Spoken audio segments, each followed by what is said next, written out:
Well, good morning, everyone, and happy Monday. Hope you're having a great start to your week so far. It's been a pretty modest entrance into the week. We're seeing a little bit of red, a little bit of green here, there. We're kind of all over the place in a very small movements as we're waiting for the day to kick off, as we're waiting for U.S. money to wake up, as we're waiting for some of the macro data to come over the course of this week.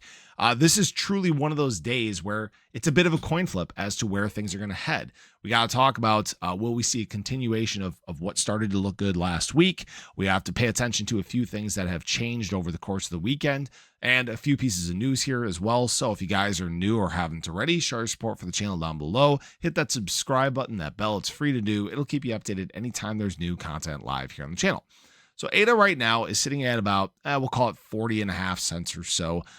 Pretty modest days, not a whole lot of movement. Down 1.1% on Saturday, up about 1% on Sunday. Today's daily candle down 0.5%. It seems like the market's just kind of waiting. And we have had a little bit of volatility in this. You guys can see that even on today's daily candle right now, it's about 6:15 a.m. Central Standard Time, set a slightly higher high. That's good. Obviously, we set a slightly higher low here as well. So something we do have to be aware of and watch for is we are building a bit of an ascending. You could either call this an ascending wedge or a little bit of a bull flag as well. I'm not going to take the time to measure this out, but both of those are technically bearish formations. So just be aware of that, as well as right now we have created a bit of a CME gap to the downside, right? That's actually down at about, we'll call it 8. Actually, I just highlighted 84.6 is what we need to be aware of. Right now, BTC is at about 86K. So you could see earlier on in the day or later in the day or later in the week, us try to close the CME gap. It often happens, doesn't always have to happen, but most of them do end up getting closed here. And at the same time that we've seen us get through the weekend and into the early part of the week, we've also seen a little bit of a shift in terms of open interest. We have seen longs trying to fill in just below price here. All right. It's not the end all be all, but sometimes it has led to liquidations to the downside. We've seen that in terms of ADA. We've seen that in terms of BTC. People are once again betting and trying to basically catch the bottom.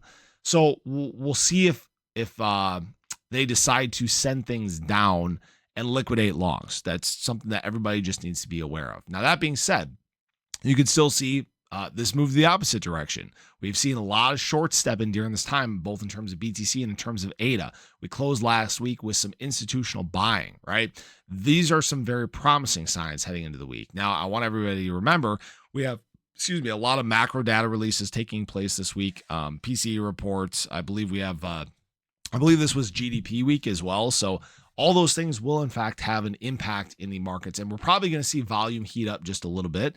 Just for some context, right now, $137 billion in trading volume. This is very low. This is where we have entered a lot of weeks at. So this is kind of your normal weekend volume. So we'll see if things kind of brighten up as we get through the day. But there's a few pieces of news that I think everybody needs to be aware of. First of all, there is some speculation out there right now that there's major fudding going on in terms of BTC and in terms of the crypto market because JPMorgan allegedly has massive short positions against MSTR. There's a lot of strategy FUD going on right now, if you guys haven't noticed, surrounding many of their different assets that they offer. And there is speculation that there could be some sort of massive short squeeze to try to liquidate those shorts, and it'd be very interesting if that does take place. I'm not saying that's the case at all, but understand right now there is a lot of FUD against the crypto market. They are trying to hold things back. We've talked about this at length, so I won't really get into that in this video, but just be aware you're going to probably see a lot of this floating around today.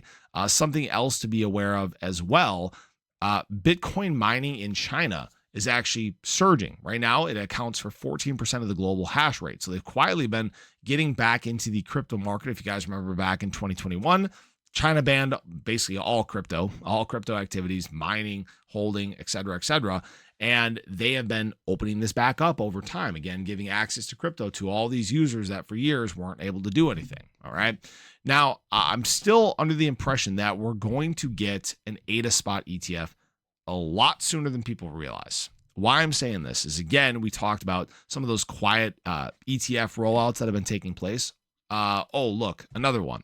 The New York Stock Exchange has certified its approval to list and register the Franklin Templeton XRP Spot ETF.